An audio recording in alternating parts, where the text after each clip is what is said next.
We hear the Passion of St. Mark. It was 2 days before the Passover and the festival of unleavened bread.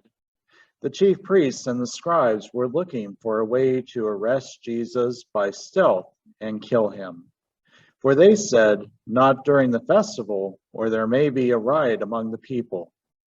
While he was at Bethany in the house of Simon the leper, as he sat at the table, a woman came with an alabaster jar of very costly ointment of nard, and she broke open the jar and poured the ointment on his head. But some were there who said to one another in anger, "Why was the ointment wasted in this way? For this ointment could have been sold for more than 300 denarii and the money given to the poor." And they scolded her. But Jesus said, "Let her alone. Why do you trouble her? She has performed a good service for me. For you always have the poor with you, and you can show kindness to them whenever you wish, but you will not always have me. She has done what she could. She has anointed my body beforehand for its burial. Truly, I tell you, wherever the good news is proclaimed in the whole world, what she has done will be told in remembrance of her." Then Judas Iscariot, who was one of the 12, went to the chief priests in order to betray him to them. When they heard it, they were greatly pleased and promised to give him money. So he began to look for an opportunity to betray him. On the first day of unleavened bread, when the Passover lamb is sacrificed, his disciples said to him, "Where do you want us to go and make preparations for you to eat the Passover?" So he sent two of his disciples, saying to them, "Go into the city, and a man carrying a jar of water will meet you. Follow him. And wherever he enters, say to the owner of the house, 'The teacher asks, where is my guest room where I may eat the Passover with my disciples?' He will show you a large room upstairs, furnished and ready. Make preparations for us there." So the disciples went out and went to the city and found everything as he had told them, and they prepared the Passover meal. When it was evening, he came with the 12. And when they had taken their places and were eating, Jesus said, "Truly I tell you, one of you will betray me, one who is eating with me." They began to be distressed and to say to him one after another, "Surely not I." He said to them, "It is one of the 12, one who is dipping bread into the bowl with me. For the Son of Man goes as it is written of him. But woe to that one by whom the Son of Man is betrayed.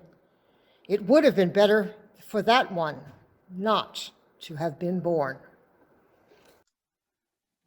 While they were eating, he took a loaf of bread, and after blessing it, he broke it, gave it to them, and said, "Take, this is my body." Then he took a cup, and after giving thanks, he gave it to them, and all of them drank from it. He said to them, "This is my blood of the covenant, which is poured out for many. Truly I tell you, I will never again drink of the fruit of the vine until that day when I drink it new in the kingdom of God." When they had sung the hymn, they went out to the Mount of Olives. And Jesus said to them, "You will all become deserters, for it is written, 'I will strike the shepherd and the sheep will be scattered.' But after I am raised up, I will go before you to Galilee." Peter said to him, "Even though all become deserters, I will not." Jesus said to him, "Truly I tell you, this day, this very night, before the cock crows twice, you will deny me 3 times. But he said vehemently, "Even though I must die with you, I will not deny you." And all of them said the same. They went to a place called Gethsemane, and he said to his disciples, "Sit here while I pray." He took with him Peter and James and John and began to be distressed and agitated. And he said to them, "I am deeply grieved, even to death. Remain here and keep awake." And going a little farther, he threw himself on the ground and prayed that, if it were possible, the hour might pass from him. He said, Abba, Father, for you all things are possible. Remove this cup from me. Yet not what I want, but what you want. He came and found them sleeping, and he said to Peter, Simon, why are you asleep? Could you not keep awake 1 hour? Keep awake and pray that you may not come into the time of trial. The spirit indeed is willing, but the flesh is weak. And again he went away and prayed, saying the same words. And once more he came and found them sleeping, for their eyes were very heavy, and they did not know what to say to him. He came a third time and said to them, Are you still sleeping and taking your rest? Enough! The hour has come, the Son of Man is betrayed into the hands of sinners. Get up, let us be going. See, my betrayer is at hand. Immediately, while he was still speaking, Judas, one of the 12, arrived, and with him there was a crowd with swords and clubs from the chief priests, the scribes, and the elders. Now the betrayer had given them a sign, saying, The one I will kiss is the man. Arrest him and lead him away under guard. So when he came, he went up to him at once and said, Rabbi, and kissed him. Then they laid their hands on him and arrested him. But one of those who stood near drew his sword and struck the slave of the high priest, cutting off his ear. Then Jesus said to them, Have you come out with swords and clubs to arrest me, as though I were a bandit? Day after day I was with you in the temple teaching, and you did not arrest me. But let the scriptures be fulfilled. All of them deserted him and fled. A certain young man was following him, wearing nothing but a linen cloth. They caught hold of him, but he left the linen cloth and ran off naked.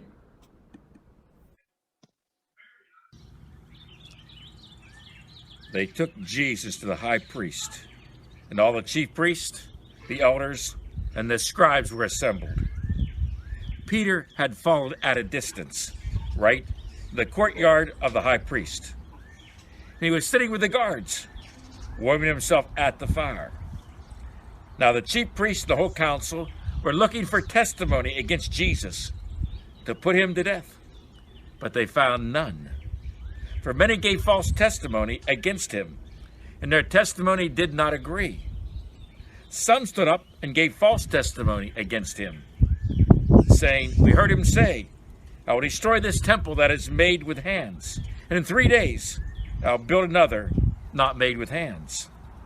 But even on this point, their testimony did not agree.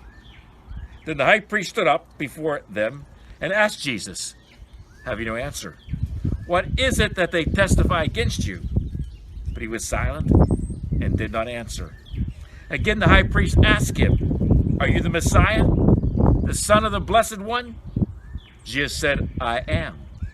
And you will see the Son of Man seated at the right hand of the power, and coming with the clouds of heaven. Then the high priest tore his clothes and said, Why do we still need witnesses? You have heard his blasphemy. What is your decision? All of them condemned him as deserving death.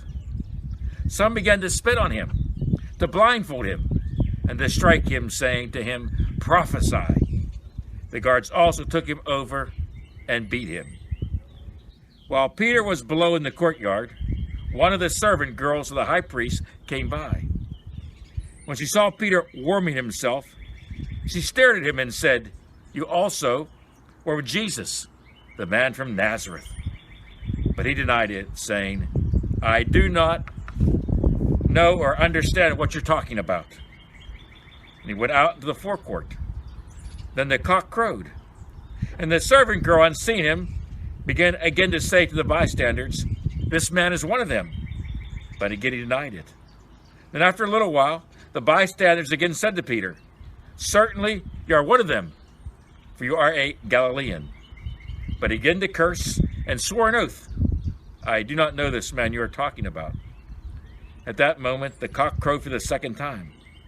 Then Peter remembered that Jesus had said to him, "Before the cock crows twice, you'll deny me 3 times." And he broke down and wept. As soon as it was morning, the chief priests held a consultation with the elders and scribes and the whole council. They bound Jesus, led him away, and handed him over to Pilate. Pilate asked him, "Are you the king of the Jews?" He answered him, "You say so." Then the chief priests accused him of many things. Pilate asked him again, "Have you no answer? See how many charges they bring against you." But Jesus made no further reply, so that Pilate was amazed. Now at the festival, he used to release a prisoner for them, anyone for whom they asked. Now a man called Barabbas was in prison with the rebels who had committed murder during the insurrection. So the crowd came and began to ask Pilate to do for them according to his custom. Then he answered them, "Do you want me to release for you the king of the Jews?" For he realized that it was out of jealousy that the chief priests had handed him over. But the chief priests stirred up the crowd to have him release Barabbas for them instead. Pilate spoke to them again. "Then what do you wish me to do with the man you call the king of the Jews?" They shouted back, "Crucify him!" Pilate asked them, "Why? What evil has he done?" But they shouted all the more, "Crucify him!" So Pilate, wishing to satisfy the crowd, released Barabbas for them, and after flogging Jesus, he handed him over to be crucified. Then the soldiers led him into a courtyard of the palace, that is, the governor's headquarters, and they called together the whole cohort.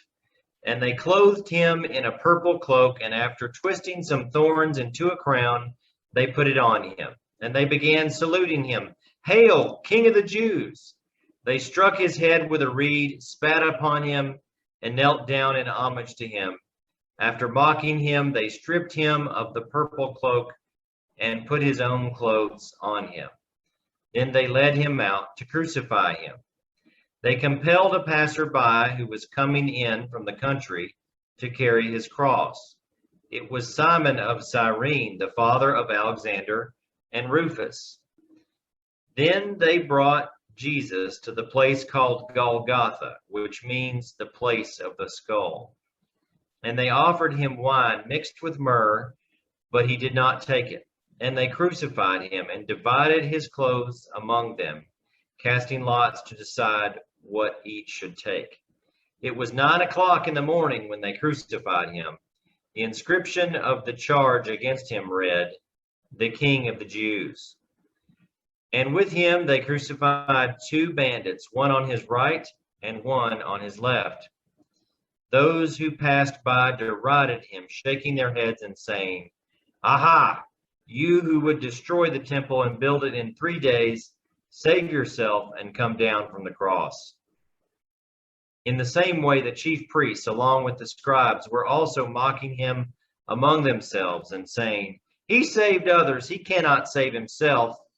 Let the Messiah, the King of Israel, come down from the cross now, so that we may see and believe." Those who were crucified with him also taunted him. When it was noon, darkness came over the whole land until 3 p.m. At 3 o'clock, Jesus cried out with a loud voice, "Eloi, Eloi, lama sabachthani," which means, my God, why have you forsaken me?" When some of the bystanders heard it, they said, "Listen, he is calling for Elijah." And someone ran, filled a sponge with sour wine, put it on a stick, and gave it to him to drink, saying, "Wait, let us see whether Elijah will come to take him down." Then Jesus gave a loud cry and breathed his last. And the curtain of the temple was torn in 2 from top to bottom.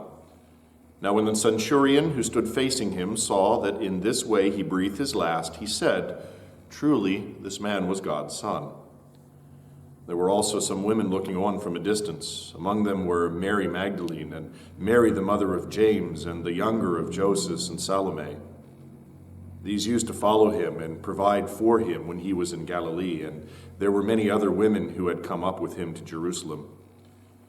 When evening had come, and since it was the day of preparation, that is, the day before the Sabbath, Joseph of Arimathea, a respected member of the council, who was also himself waiting expectantly for the kingdom of God, went boldly to Pilate and asked for the body of Jesus. Then Pilate wondered if he were already dead, and summoning the centurion, he asked him whether he had been dead for some time. When he learned from the centurion that he was dead, he granted the body to Joseph. Then Joseph brought a linen cloth, and taking down the body, wrapped it in the linen cloth, and laid it in a tomb that had been hewn out of the rock. Then he rolled a stone against the door of the tomb. Mary Magdalene and Mary, the mother of Joseph, saw where the body was laid.